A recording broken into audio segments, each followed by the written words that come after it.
సాంకేతిక పరిజ్ఞానాన్ని ఉపయోగించుకొని దాంట్లో భాగంగా మీకు వాకాడులో ఒక మర్డర్ కేసు కానీ, ఈ రాయల్ నగర్లో జరిగిన మర్డర్ కేసు కానీ, లేదా అదేవిధంగా kidnap and ransom at Bakrapeta police స్టేషన్లో జూలైలో జరిగిన కేసు కానీ, అదేవిధంగా నాయుడుపేటలో ఒక లారీ ఐరన్ బీమ్స్తో వెళ్తున్న లారీ ఏమాత్రం క్లూస్ లేకుండా హైదరాబాద్ దాకా వెళ్ళిన లారీని మళ్ళీ తీసుకురావడం, రికవరీ చేయడం కానీ, ఏటీఎం థెఫ్ట్ కానీ, ఇవన్నీ ఎటువంటి క్లూస్ లేకోకుండా చేయడం జరిగింది. సో అదేవిధంగా ఈ జిల్లా as a SP Tirupati RSTF ఇన్ఛార్జ్గా శ్రీనివాస్ ఎస్పీ ఆర్ఎస్టీఎఫ్గా గత వచ్చిన 6 నెలల్లో ఈ సంవత్సర కాలంలో దాదాపు 100 కేసెస్ వరకు మనం రెడ్ శాండిల్ కేసెస్ తీసుకోవడం జరిగింది. అందులో టోటల్గా 489 అక్యూజ్ని అరెస్ట్ చేశాం. ముఖ్యంగా ఇందులో 2061 లాగ్స్ని సీజ్ చేయడం జరిగింది. ఈవెన్ గుజరాత్ వరకు వెళ్ళి కూడా రీసెంట్గా మేము 151 లాగ్స్ని అక్కడి నుంచి సీజ్ చేసుకొని మళ్ళీ వెనక్కి తీసుకోవడం జరిగింది. అంతేకాకుండా దాదాపు 108 వెహికల్స్ వరకు సీజ్ చేసి ఫర్దర్ యాక్షన్ తీసుకోవడం జరిగింది. ముఖ్యంగా 8 టీంలుగా విభజించి 3 జిల్లాల్లో కూడా కంటిన్యూస్ ఆపరేట్ చేస్తున్నాం. ఈ సంవత్సరంలో ఒకరిపై పీడీ యాక్ట్ కూడా నమోదు చేయడం జరిగింది. ఇటీవల లాస్ట్ వీక్ కూడా ఒకరి మీద పీడీ యాక్ట్ నమోదు చేయడం జరిగింది. సో టీమ్స్కి ఒక ప్రత్యేక శిక్షణను ఇస్తూ టెక్నాలజీని వాడుకుంటూ ఎక్కువగా మరింత టెక్నాలజీని చేరువ చేసే పరిస్థితులని ఎస్పీ ఆధ్వర్యంలో చేయడం జరుగుతుంది. ఈ formation of separate technical teams కానీ ఇవన్నీ కూడా గత 6 నెలల్లో ఏర్పాటు చేసి ఆర్ఎస్టీఎఫ్ని మరింత బలోపేతం చేయడం జరుగుతుంది, కంట్రోల్ చేయడం కూడా జరుగుతుంది. నెక్స్ట్ లాస్ట్ ఎలక్షన్ టైంలో సీజ్ చేసిన అంత లిక్కర్ని కూడా మీ సమక్షంలోనే ఈ ఇయర్ కంప్లీట్ డిస్బ్యాండ్ చేయడం కూడా జరిగింది. 36 lakhs. ముఖ్యంగా ఫ్లాగ్షిప్ ప్రోగ్రామ్లో భాగంగా దాదాపు 70,000 to 80,000 స్టూడెంట్స్ని జూమ్లో తీసుకొని స్టూడెంట్స్ అందరికీ కూడా సైబర్, నార్కోటిక్స్ మరియు క్రైమ్ అగెనిస్ట్ ఉమెన్, తర్వాత డ్రగ్స్పై అవగాహన కార్యక్రమాన్ని ఏర్పాటు చేయడం జరిగింది. దాంట్లో చాలామంది ప్రముఖులు కూడా పాల్గొన్నారు, గౌరవ డీజీపీ గారు కానీ అందరూ కూడా. ఈ అవేర్నెస్ ప్రోగ్రామ్స్లో అంతేకాకుండా అవేర్నెస్ ప్రోగ్రామ్స్ మా మహిళా డిఎస్పీ వారి ఆధ్వర్యంలో ఉన్న 6 టీంలు, తర్వాత ప్రతి పోలీస్ స్టేషన్లో ఉన్న మొత్తం పోలీస్ స్టేషన్ విభాగాలు కూడా అప్పుడప్పుడు స్కూల్స్ని, కాలేజెస్ని విజిట్ చేసి ఈ అవగాహన కార్యక్రమాల్లో చాలా వరకు పాల్గొని ర్యాగింగ్ మీద కానీ, డ్రగ్స్ మీద కానీ, సైబర్ క్రైమ్ మీద కానీ, క్రైమ్ అగెనిస్ట్ ఉమెన్ మీద కానీ, ట్రాఫిక్ అవేర్నెస్ ప్రోగ్రామ్ మీద కానీ అవగాహన కార్యక్రమాలను ఏర్పాటు చేయడం జరిగింది. ముఖ్యంగా గత 6 నెలల్లో ట్రాఫిక్ మేనేజ్మెంట్ మీద చాలా చర్యలు తీసుకోవడం జరిగింది. తిరుమలలోనైతేనేమి, తిరుపతిలోనైతేనేమి ఉన్న ట్రాఫిక్ మొబైల్స్ని ఆధునీకరించడం, తర్వాత ట్రాఫిక్ని పూర్తిగా క్రమబద్ధీకరించే విధంగా డిఎస్పీ అధికారికి సూచనలు చేయడం, ఎవ్రీడే కొంత పార్ట్ ఆఫ్ నగరంలో కొంత రోడ్డుని మనం టార్గెట్ చేసి వాటిని క్లియరెన్స్ చేయడం. ఈ తర్వాత ఈ బ్రెతన్ డ్రైవ్ ద్వారా ఇటీవల కాలంలో ఎవ్రీడే చాలా కేసెస్ని బ్రెతన్ డ్రైవ్ కేసు రిజిస్టర్ చేసి కోర్టుకు హ్యాండిల్ చేయడం జరుగుతుంది. కోర్టు ద్వారా శిక్షలు కూడా చాలా వరకు ఈ మధ్యకాలంలో మీరు చూసుంటారు. ఎవరైతే పబ్లిక్ వెహికల్స్ని డ్రంక్ అండ్ డ్రైవ్ చేస్తారో వారిపై ఈవెన్ శిక్ష కూడా విధిస్తున్నారు. తర్వాత కోర్ట్స్ కూడా చాలా కోఆపరేట్ చేస్తూ వారికి ఎవరైతే ఇండివిజువల్ వెహికల్స్ ఉంటారో వాళ్ళు 10,000 వరకు కూడా ఫైన్ వేధించడం జరుగుతుంది. రెండోసారి దొరికిన వారిపై ఈవెన్ లైసెన్స్ క్యాన్సిలేషన్ కూడా రికమెండ్ చేయడం జరుగుతుంది. తర్వాత జిల్లా వ్యాప్తంగా చాలా హైవేస్ ఉండడం, ఎవ్రీడే భక్తులు వచ్చిపోవడం, దాదాపు 70,000 వరకు వచ్చిపోవడంతో 10,000 వెహికల్స్ వరకు మూమెంట్స్ ఉంటాయి. వీటిలో వాళ్ళు ఎక్కువగా శ్రమించడం, నిద్ర లేకపోవడం వల్ల యాక్సిడెంట్ అవుతుంటే ఈ జిల్లా వ్యాప్తంగా 100 వరకు మనం 100 బ్లాక్ స్పాట్స్ని ఐడెంటిఫై చేయడం జరిగింది. ఎక్కువ మోర్ దెన్ 2-3 యాక్సిడెంట్ జరిగిన ప్రాంతాలన్నింటినీ కూడా ఐడెంటిఫై చేసి వాటిపై ఇప్పుడు గౌరవ కలెక్టర్ గారు తర్వాత ఎన్హెచ్ అథారిటీస్ వాళ్ళందరితో కలిపి ఇమ్మీడియట్ మనకి ఏం కావాలి, ఏవి చేస్తే ఈ రోడ్ యాక్సిడెంట్ తగ్గించడానికి మనం అవకాశం ఉంటుంది అని బ్లింకర్స్ కానీ లేదా రంబర్ స్ట్రిప్స్ కానీ లేదా ఈవెన్ కొన్ని చోట్ల సిగ్నల్ సిస్టమ్ కూడా ఏర్పాటు చేయమని రికమెండ్ చేయడం కూడా జరిగింది.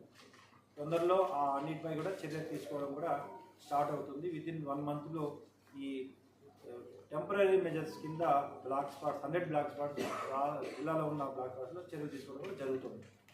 నెక్స్ట్ ఈ అవేర్నెస్ రోడ్ సేఫ్టీ ఇటీవల కాలంలో కోర్టు వారు చెప్పిన ఆదేశాలు కానీ లేదా ప్రజలకి ఎక్కువగా అవగాహన కల్పించడంలో భాగంగా ప్రతి పోలీస్ స్టేషన్ పరిధిలో హెల్మెట్స్ ముందు పోలీసు వారే హెల్మెట్స్ ధరించాలి, తర్వాత ప్రజలకు కూడా అందరికీ తెలియజేయాలనే ఒక కార్యక్రమం ద్వారా ప్రజలకి ఇటీవల కాలంలో అనేక కార్యక్రమాలు ఏర్పడడం జరుగుతుంది. So, ఈ లాస్ట్ 6 monthsలో we have taken a flagship program regarding Tirupati జిల్లా పోలీస్ కింద say no drugs, beware of cyber crime, no crime against women and traffic rules. ఈ ఫ్లాగ్షిప్ ప్రోగ్రాంలో ప్రతి పోలీస్ స్టేషన్ స్థాయిలో కూడా చాలా వరకు వాళ్ళు ఈ స్కూల్స్ కాలేజెస్లో అవేర్నెస్ ప్రోగ్రామ్స్ ఈ ప్రోగ్రామ్ కింద కల్పించడం జరుగుతుంది. ఈ నెక్స్ట్ తర్వాత ఈ పబ్లిక్ సేఫ్టీ అవేర్నెస్ ప్రోగ్రామ్ కింద ఇన్స్టాలేషన్ ఆఫ్ సీసీ కెమెరాస్ ప్రజలతో ఎక్కువగా ఏర్పాటు చేసి అన్ని ఏరియాస్ని రాబోయే రోజుల్లో అన్ని బిజినెస్ ఇన్స్టాలేషన్స్, ఈవెన్ గృహ సముదాయాలు, అపార్ట్మెంట్స్ వీళ్ళన్నిటికీ ఎంకరేజ్ చేసి ఇండస్ట్రీస్ అన్ని ఎంకరేజ్ చేసి మ్యాక్సిమం సీసీ కెమెరాస్ కవర్ అయితే మనకి క్రైమ్ డిటెక్షన్ కానీ లేదా క్రైమ్ తర్వాత కంట్రోల్ కానీ ఈజీగా ఉంటుందని ఈ కార్యక్రమాన్ని జిల్లా వ్యాప్తంగా ప్రతి పోలీస్ స్టేషన్లో 1-2 కానిస్టేబుల్స్కి ఈ బాధ్యత చెప్పి వీళ్ళు వాళ్ళ దగ్గరికి వెళ్ళి అవగాహన కల్పించడం, తద్వారా కెమెరాలు పెట్టించడం, సరైన డైరెక్షన్లో ఉన్నా లేదా చెప్పడం, ఇవన్నీ కూడా చేస్తూ కొన్ని రాబోయే రోజుల్లో ఎక్కువ సీసీ కెమెరాస్ టార్గెట్ చేసుకొని ప్రజలతోనే పెట్టించి వాళ్ళ సేఫ్టీ వాళ్ళకి అవగాహన కల్పించడం జరుగుతుంది. ఈ పబ్లిక్ గ్రీవెన్స్ తీసుకున్నప్పుడు గత కొంతకాలంగా పబ్లిక్ గ్రీవెన్స్ మనం తీసుకున్నప్పుడు దాదాపు టోటల్ పిటిషన్స్ 882 రిసీవ్ చేసుకున్నాం పీజీఆర్ఎస్ మండే మాత్రం. సో దీంట్లో 762 డిస్పోజ్ అయినాయి, 122 పెండింగ్ ఉన్నాయి. ఇవి కూడా ఈ బియాండ్ లెవెల్ ఏవి కూడా లేకుండా చూసుకోవడం జరుగుతుంది ప్రభుత్వ ఆదేశాలు. నెక్స్ట్ ఈ ప్రభుత్వం తిరుపతి జిల్లా పోలీస్ యొక్క వెబ్సైట్ కూడా రీసెంట్గా లాంచ్ చేయడం జరిగింది ఎన్ఐసి సహకారం. సో మీకు అందరికీ తెలుసు తిరుపతి అనగానే ఎవ్రీడే విఐపి విజిట్స్ ఉంటాయి. దీంట్లో మీరు చూసినప్పుడు డిఫరెంట్ టైప్ ఆఫ్ విఐపీస్ ఎంతమంది విజిట్ చేశారు కూడా మీ ముందు ఉంచడం జరిగింది. దాదాపు 1069 విఐపీస్ ఇప్పటి వరకు డిఫరెంట్ కేటగిరీస్లో right from Z plus honourable prime minister దగ్గర నుంచి జెడ్ ఆల్ కేటగిరీస్ ఇంతమంది విఐపీస్ని ఎటువంటి భద్రతా లోపం లేకుండా విఐపిని అరైవల్ అండ్ డిపార్చర్స్ చూసుకోవడం అనేది తిరుపతి జిల్లా చేసిన అత్యంత విజయవంతమైన వన్ ఆఫ్ ద బందోబస్తుగా భావించవచ్చు. ఎవ్రీడే చాలామంది రకరకాల కేటగిరీ విఐపీ చూస్తుంటారు. వారికి యాజ్ పర్ ద స్కేల్ ప్రకారం ఖచ్చితంగా బందోబస్తు ఏర్పాటు చేయడం జరుగుతుంది. దీంట్లో తిరుపతి జిల్లా ఏఆర్ పోలీస్ని లోకల్ పోలీస్ని ఖచ్చితంగా అభినందించాలి. నెక్స్ట్ అత్యంత ఇంపార్టెంట్ బందోబస్తులు మనం నిర్వహించడంలో శ్రీవారి కాలకట్ల బ్రహ్మోత్సవాన్ని చాలా ప్రజలు, భక్తులు, టీటీడీ ఇతర అధికారుల సహకారంతో చాలా సమర్థవంతంగా నిర్వర్తించడంలో మీ పాత్ర అందరి యొక్క సహకారాలు ఉన్నాయి. చాలా బాగా చేయడం జరిగింది. నెక్స్ట్ సో అదేవిధంగా మిస్సింగ్ కేసులు అప్పుడు ఏ ఒక్క మిస్సింగ్ కేసును కూడా లేకుండా అన్నీ కూడా ఛేదించడం జరిగింది చైల్డ్ ట్యాగ్ ద్వారా. అదేవిధంగా సో ఈ పంచమి తీర్థం కూడా మనం చాలా ఎటువంటి ఇబ్బంది లేకుండా అమ్మవారి బందోబస్తు కూడా ఏర్పాటు చేయడం జరిగింది. వెంకటగిరి జాతర కానీ సో జిల్లా పోలీస్ పరంగా చూసినప్పుడు ఈ వెల్ఫేర్ ప్రోగ్రామ్స్లో భాగంగా మెడికల్ క్యాంప్స్, తర్వాత blood donation camps, mortgage families యొక్క వాళ్ళకి సంబంధించిన సమస్యలు అయితేనేమి, కారుణ్య నియామకాలు అయితేనేమి కూడా తగిన చర్యలు తీసుకోవడం జరిగింది.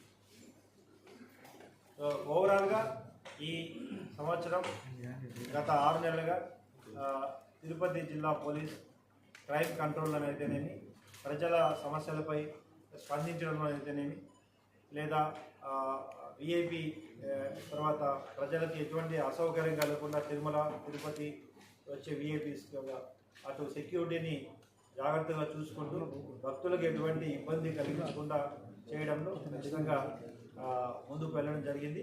అదేవిధంగా రాబోయే రోజుల్లో కూడా మీ అందరి సహకారం, ప్రజల సహకారంతో ఇతర విభాగాలను కోఆర్డినేట్ చేసుకుంటూ తిరుపతి జిల్లాని ఇంకా ముందుకు తీసుకెళ్ళి ప్రజల సమస్యలపై ఎల్లప్పుడూ ముందుకు వెళ్ళడానికి ప్రయత్నిస్తామని తెలియజేస్తున్నాం. Thank you. ఏపీ వ్యాప్తంగా ఏంటో అండి అంటే ఏ క్రైమ్ మీరు చెప్పేది? అది ఓవరాల్ స్టేట్ క్రైమ్లో ఉంటుంది. ఇవన్నీ మీరు ఫలానా స్థానం అని అనడానికి చెప్పాలి. మీరే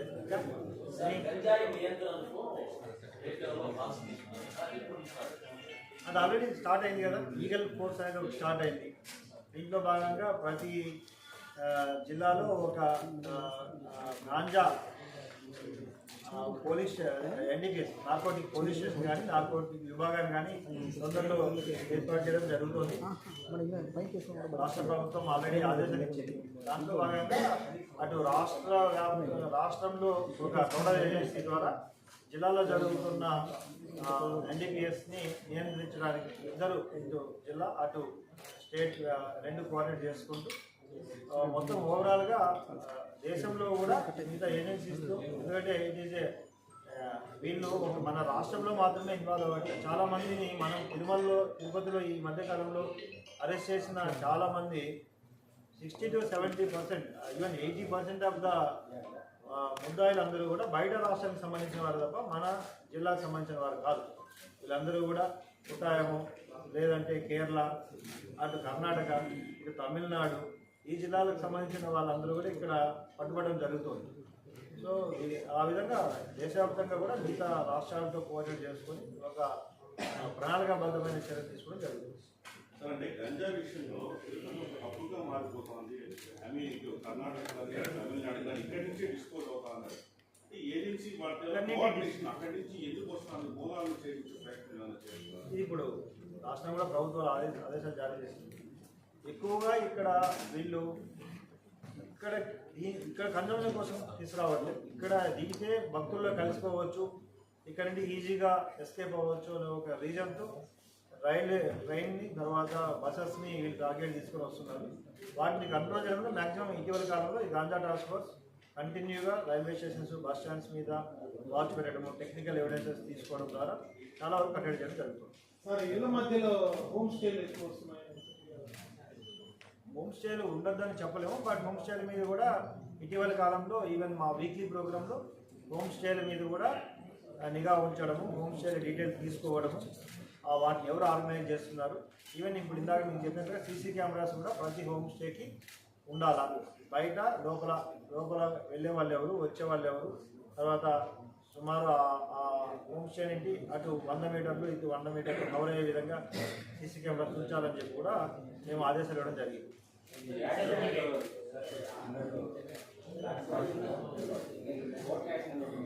అయిపోయింది ఆల్రెడీ. ఈ coordination meeting with RTA department, గౌరవ కలెక్టర్ గారి అధ్యక్షతన కన్సర్న్ రోడ్ అథారిటీస్ కూడా, ఎన్హెచ్ అథారిటీస్, పంచాయతీ అథారిటీస్ అందరినీ మా పోలీసు విభాగం అంతా కలిసి మీటింగ్ పెట్టి 100 హాట్స్పాట్స్ని ఈవెన్ డ్రోన్ కెమెరాస్తో కూడా వెరిఫై చేసి ప్రతి ప్రాంతానికి కూడా టెంపరీ మెజర్స్ ఏం కావాలి, పర్మనెంట్ మెజర్స్ ఏం కావాలి అనేది తీసుకోవడం జరిగింది. వీటిపై తొందరలోనే చర్యలు కూడా తీసుకోవడం జరుగుతుంది. కొన్ని కేసెస్ కూడా డిటెక్ట్ అయినాయి. ఇంకా జరిగిన కేసులపై కూడా ఫర్దర్ ఇన్వెస్టిగేట్ చేస్తున్నాం. ఇంటెలిజెన్స్ బ్యూరోకి సంబంధించి హెచ్చరికలు ఉంటున్నాయి. ఇంటెలిజెన్స్ బ్యూరోకి సంబంధించి ఇవి అయితే ఇప్పటి వరకు కూడా ఉన్నాయని చెప్పేసి ఐడెంటిఫై చేశారు. ఈ ఇయర్లో ఏమైనా అటువంటివి ఏమి ఇప్పటివరకు రిటర్నింగ్ కాల్స్ ఈ మధ్య కాలంలో ట్రెండింగ్ కాల్స్ మధ్య కూడా కేసు తీసేయడం జరిగింది. ఇది ఒక తిరుపతి నగరానికి ఒక్కరికే రాజకీయ కాదు, దేశవ్యాప్తంగా ఇటీవల కాలంలో ఎయిర్పోర్ట్స్, హోటల్స్, స్టార్ హోటల్స్ అన్నింటిపై కూడా ఈ ట్రెండింగ్ కాల్స్ వచ్చాయి. దీనిపై ఈవెన్ మేము ఎన్ఐఏ సహకారం కూడా తీసుకోవడం జరుగుతుంది.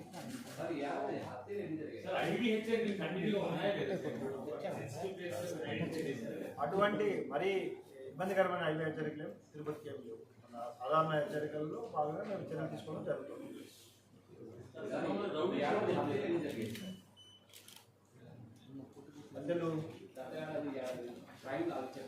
హత్యలు జరిగాయి. దాంట్లో మేజర్గా హత్యలు ఒకవేళ కొన్ని హత్యలు పెరిగి ఉండొచ్చు, కానీ ఇవన్నీ కూడా రీజన్ ఫర్ మర్డర్స్ వచ్చి ఇల్లీగల్ కాంటాక్ట్స్ వలన హత్యలు ఎక్కువగా జరిగాయి. తర్వాత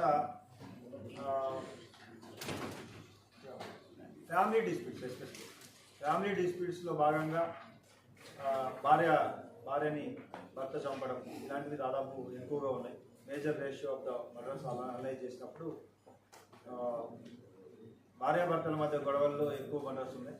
తర్వాత ఇల్లీగల్ కాంటాక్ట్స్ వలన ఎక్కువగా మర్డర్స్ ఉన్నాయి. తర్వాత బంధువుల మధ్య ల్యాండ్ డిస్ప్యూట్స్లో భాగంగానే మర్డర్స్ ఉన్నాయి తప్ప లా అండ్ ఆర్డర్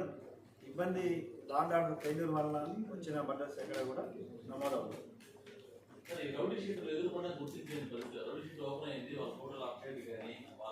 అవన్నీ మీరు ఆల్మోస్ట్ 3,900 షీట్స్ ఉంటే జిల్లాలో దాదాపు 80% of the sheets already update అయినవి డిజిటల్ కెమెరాస్తో అప్డేట్ చేయడం జరిగింది ఇటీవల గత 4 నెలలుగా. కొంతమంది ఆబ్సెంటీస్ కానీ లేదా ఓబీ కానీ ఈవెన్ ఇక్కడ అడ్రస్ చేంజ్ చేసుకున్నారు కానీ వేరే రాష్ట్రాలకు సంబంధించిన వాళ్ళు కూడా ఐడెంటిఫై చేసి తగిన చర్య తీసుకున్నారు. మీరు అన్న విషయంలో ఎదురుపడే విషయం కాదు, మొత్తం అందరినీ విజువలైజ్ చేయడం జరిగింది. ఎన్నికలకు ముందు చాలా నోటిఫికేషన్ తీశారని, ఎన్నికల తర్వాత చాలా మంది పెట్టారు. అసలు ఎంత అప్డేట్ ఉంది సార్? దాదాపు 80% 3,900 దాదాపు 3,000 చేంజ్ వరకు కూడా అప్డేట్ అయింది. ఇంకా అప్డేట్ జరుగుతుంది. ఎన్నికలకు ముందు కొంతమంది రౌడీ షీట్లు తీసేశారు సార్, వాళ్ళందరికీ రీఓపెన్ చేసే అవకాశం ఉంది. అది రివ్యూ చేస్తున్నాము. ఏవి క్లోజ్ చేస్తారు, ఏవి ఓపెన్ చేశారు అవన్నీ కూడా. అందుకని చెప్తున్నారు మీకు అన్ని ప్రతి రౌడీ షీట్లు కూడా రివ్యూ చేయడం జరిగింది. 3,929 రౌడీ షీట్లకు గాను 2,751 రౌడీ షీట్లు ఇప్పటి వరకు డిజిటల్ చేయడం జరిగింది. విదేశీ వ్యక్తులు ఇక్కడ నివాసం ఏర్పాటు చేసుకుని ఉద్యోగాలు చేసే వాళ్ళు ఎక్కువ మంది ఉన్నారు. ఎయిర్పోర్ట్ చుట్టుపక్కల ఆ డేటా మన దగ్గర ఉందా? ఖచ్చితంగా మెయింటైన్ చేస్తున్నారు కదా ఎస్పీ. ప్రతి ఒక్క విదేశీ వ్యక్తి వచ్చినప్పుడు పాస్పోర్ట్ డీటెయిల్స్ ఉంటాయి, ఏ కంపెనీలో పనిచేస్తున్నారో ఆ కంపెనీకి సంబంధించిన డీటెయిల్స్ ఉంటాయి, వారిపై వాచ్ పెట్టడం జరుగుతుంది. వాళ్ళ టైం అయిపోతే టైం అయిపోయి వెళ్తున్నారు లేదా చూడడం జరుగుతుంది. ఇవన్నీ ఉంటాయి. అది డేటా కరెక్ట్గా చెప్తారు. బట్ చాలా మందిని ఈ సంవత్సరం ఈడీ ద్వారా కన్విక్షన్స్ అయితే వచ్చాయి. అది పోలీస్ స్టేషన్ల సంఖ్య అనేది నాట్ మై ఒపీనియన్, డెఫినెట్గా ఈ అవసరాన్ని బట్టి ప్రభుత్వానికి పంపడం జరుగుతుంది. దానికంటే కూడా ముందు చాలా కోర్స్ డెఫిషియెంట్ ఉంది. ఇది ఇంప్రూవ్మెంట్ జరిగితే కొంతవరకు ప్రజలకి ఇంకా ఎక్కువ సేవలు అందించే అవకాశం ఉంది.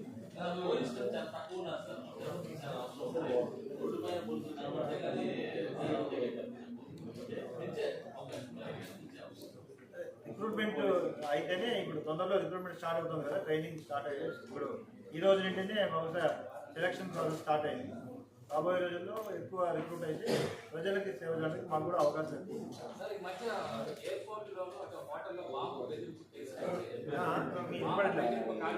మైక్ సార్ ఈ మధ్య కాలంలో ఎయిర్పోర్ట్లోను పైగా బయట ప్రైవేట్ హోటల్లోనూ బాంబు బెదిరింగ్ కాల్స్ వచ్చాయి. వాటిని ఏమో ట్రేస్ చేస్తారని అడుగుతున్నారు. ఇందాక చెప్పాను కదా, దేశవ్యాప్తంగా ఒక ఎయిర్పోర్ట్లో ఒక తిరుపతి కాదు, దేశవ్యాప్తంగా ఎయిర్పోర్ట్ తర్వాత హోటల్స్కి థ్రెట్ కాల్స్ వచ్చాయి. వాటిపై రిజిస్టర్ చేయడం జరిగింది. 100 మంది ఒక ఇద్దరిని దేశవ్యాప్తంగా అరెస్ట్ చేయడం జరిగింది. ఎన్ఐఏ సహకారం కూడా తీసుకుంది.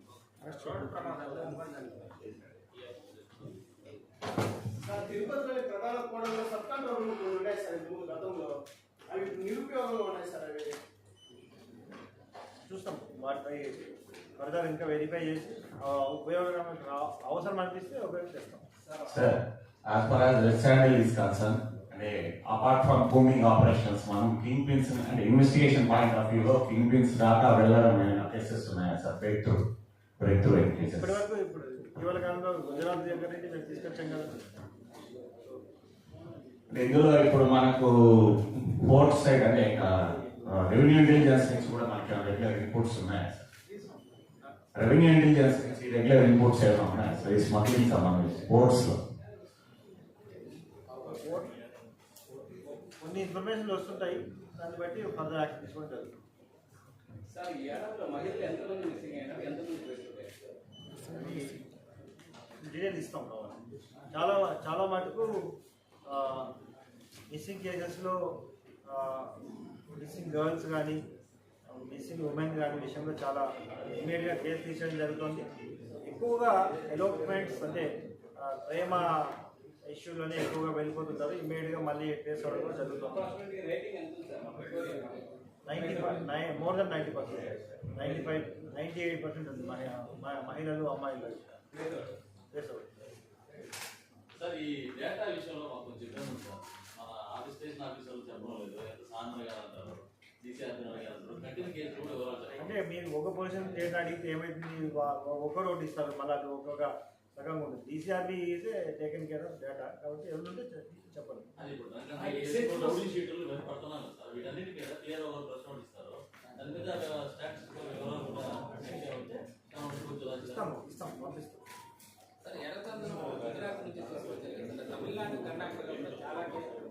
తమిళనాడు కర్ణాటక ఆల్రెడీ పట్టుకున్నాము, అవన్నీ చూపించాక వచ్చాము sir.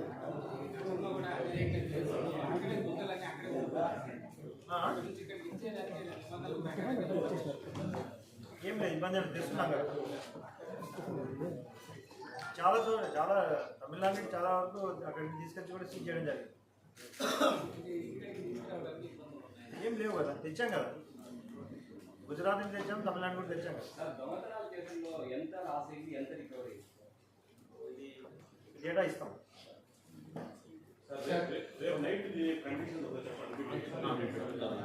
Already press note release చేయడం జరిగింది.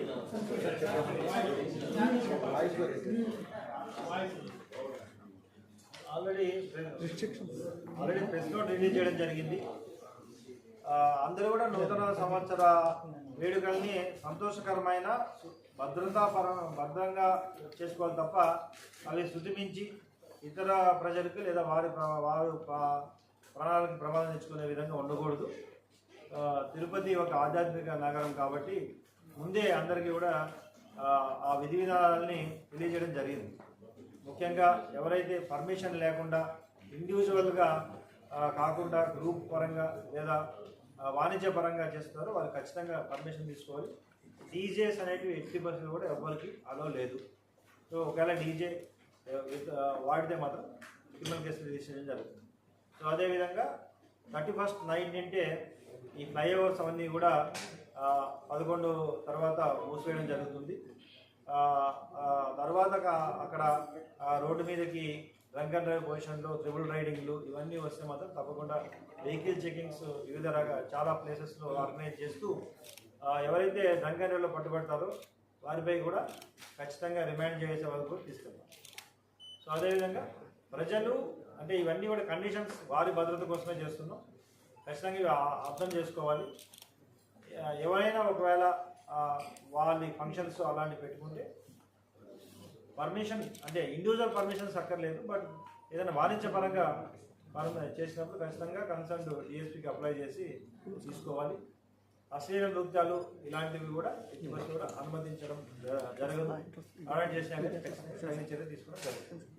So 31st evening నుండినే 31st night 11 నుండి 1st వరకు కూడా ఈ నిబంధనలు అమల్లోకి వస్తాయి. డ్రంక్ అండ్ డ్రైవ్ టెస్టులు చేస్తాం, వెహికల్ చెకింగ్ చేస్తాం. తర్వాత ఎట్టి బస్సులో కూడా అదర్ ఇష్యూస్ కూడా ఏవి కూడా ఇన్వాల్వ్ అవ్వకూడదు, అవన్నీ వచ్చాయి. అండ్ రాబోయే రోజుల్లో ఈ సంక్రాంతి ఫెస్టివల్ కూడా ఈ కాక్ ఫైట్స్ లేదా గ్యాంబ్లింగ్స్ ఇలాంటివి కూడా పూర్తిగా నిషిద్ధం. అవి చేసిన వారిపై కూడా తగిన చర్య తీసుకోవడం జరుగుతుంది. కమిషన్ కోసం అప్లై చేస్తున్నారు సార్.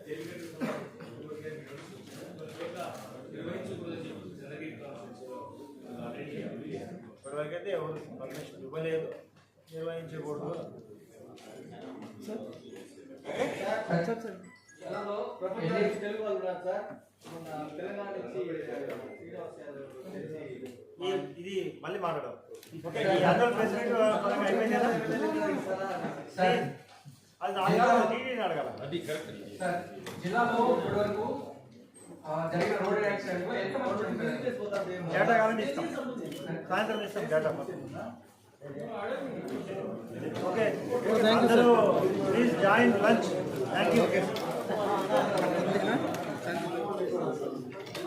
ఇది ఆపేసాను, ఇది ఆపేసాను.